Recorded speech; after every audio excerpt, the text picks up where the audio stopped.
Hi guys, this is me here. In today's video, how to create a monster bulldozer in background eraser. Now go to background eraser and now to load a photo. And now let's go use this beautiful place now. Now where is this monster bulldozer? Right here. There it is. There's right behind it.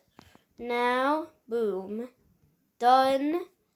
And now we're creating this yellow color. Now, boom. And boom. To create a manual size of big.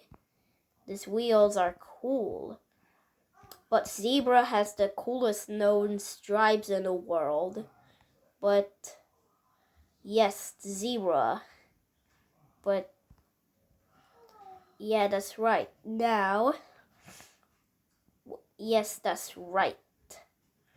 Now